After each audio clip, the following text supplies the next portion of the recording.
Қазақстанда көптеген банктер бар, банктік қосымшалар бар. Солардың бірі Таяп деп аталады. Бұның басты артықшылығы бұл ислам принциптеріне негізделген.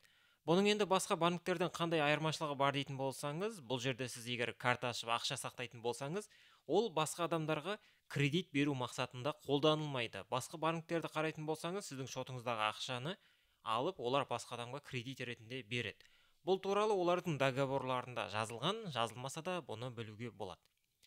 Бұл қосымшаның пайда болғанына бір өте ұзақ уақыт болған жоқ. Біз осыған шолу жасайық. Бұл неғылған қосымша, қалай тіркелуге болады? Жүктеп алуға арналған сілтеме осы видеоның астында, немесе Play Market пен Google Play-ден, App Store-дан қарасаңыз болады. Басты бетте бізде осындай бөлім шығады. Біздің шотымызда қанша ақша бар, соны көруге болады. Карталар мен шоттар дегенді басатын болсақ, біздің өзіміздің картамыз туралы ақпарат шығады. Айырбастауға болады. Енді бұл жерде басқа банктерде қандай функция бар, бұл жерде де дәл сондай функция қарастырылған.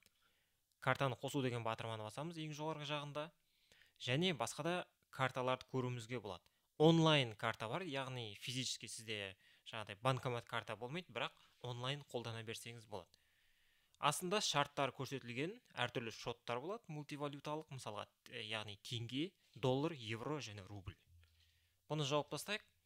Және бұл ислами қосымша болғандықтан, бұл жерде тек қана банк қызмет емес, қосымша әртүрлі функциялар бар. Мысалға, құбыла бағытын қарауға болады, және тасбих қосымшасы бар. Міне дәл осындай, осындай тасбих қосымшасы бар. Бірақ енді Қазақстанда тасбихқа санауға арналған ең ыңғайлы қосымша бұл Сауап, оған жетпейді менің ойымша. Оған да сілтеме осы видеоның астында. Бұл әрине мен жасаған қосымша. Сауап деген. Садақа деген осындай функция бар, әртүрлі осындай қорлар бар. Бұл жерде енді бұл басқа банктерде де бар. Сосын бұл сервисте арнайы бір функция бар. Мысалға, сіз ақша аударатын болсаңыз, сол ақшаның бір бөлігі автомат түрде немесе белгілі бір уақыт сайын ақша арнайы қорларға мысалға аударып отырады. Мысалға, там күніне 100 теңге деген секілді. Сондай функцияны қоссаңыз болады, бұл басқа банктерде жоқ. Имамға сұрақ деген бөлім бар. Бұл енді өте қарапайым функция. Мысалға, сізде қандай да бір сұрақ бар, молдаға қою керек, сұрақ қою дегенді басасыз, тақырыбын жазасыз, сұрақ қоясыз. Ол сұрақ осы жерде міне шығады. Менің сұрақтарым деген жерде шығады. Бұл кейбір маңызды сұрақтар болса сақтап қойсаңыз болады мына жерде. Бұл сақталғандар деген жерге кейін пайда болады. Үстін басу арқылы жауабын көрсек болады. Мысалға, мына жерде біреу сұраған, астында осындай кісі жауап берген. Әрине, сізге берілетін жауаптың тілі, қай тілде қойдыңыз, сол тілде сізге жауап берілетін болады. Күнтізбе деген бар. Бұл жерде әртүрлі күндер көрсетілген, мысалға Рамазан айына қанша уақыт қалды.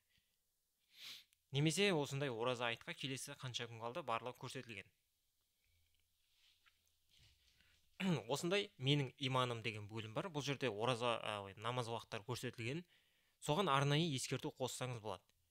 Тек қана Қазақстан емес, сіз қай жерденсіз, мысалға, соны таңдайтын болсаңыз, осы сіздің қалаңыз бойынша сондай бөліктер, сондай ақпараттар шығарады. Енді бұл функциялар жаңа басты беттегі функциялар, әртүрлі астында контенттер бар, соңында көрсеңіз болады. Осындай міне ақпараттар. Мына жерде біз зекет деген ұмытып кеттік. Егер зекетке арналған арнайы калькулятор бар, сол жердегі сумма бойынша сіз зекетті есептеп, соны көрсеңіз болады. Баптаулар. Баптаулар бөлімінде енді тілді өзгертуге болады. Мынадай, осындай қазақша, орысша, ағылшын тілінде, және уақыттар бар, пароль өзгертуге болады, қолдау қызметі бар, соған жазуға да болады WhatsApp арқылы. Шотты жабуға болады. Дегенмен жаппай, просто приложениені удалить етсеңіз де болады. Жабуға мен ойымша қатты бір смысл жоқ, кейін аша салуға болады. Бұл жерде енді бұны қалай толтыруға болады? Әртүрлі банкоматты алғаннан кейін басқа банктың банкоматтары арқылы ақша салуға болады. Ішінде аударымдар бар, мысалы Таяп клиентіне. Бұл басқа банктер сияқты, бұл жерде де егер Таяптан Таяпқа аударатын болсаңыз тегін.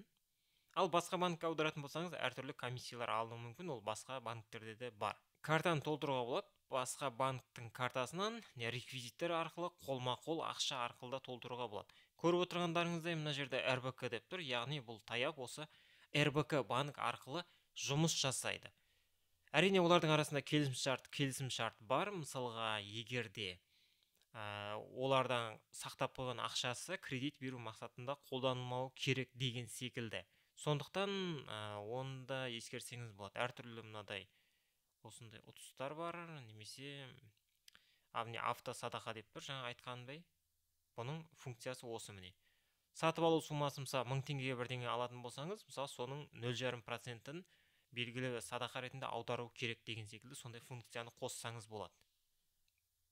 Мысалы ол үшін садақа деген бөлімді ашасыз, харекет қоры мысалға, сол харекет қорының ішінде бір реттік деген бар. Бұл бір реттік енді просто аудара салатын.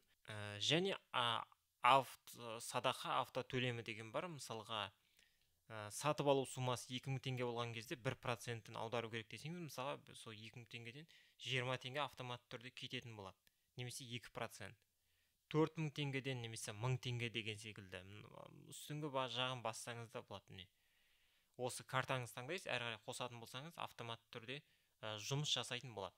Бұны енді қалай алу жағын керек болатын болса, тапсырыс беру деген батырманы бассаңыз болады. Бізде ауылдық жер болғандықтан бізде ондай функция жоқ, қалалық жерлерде бар.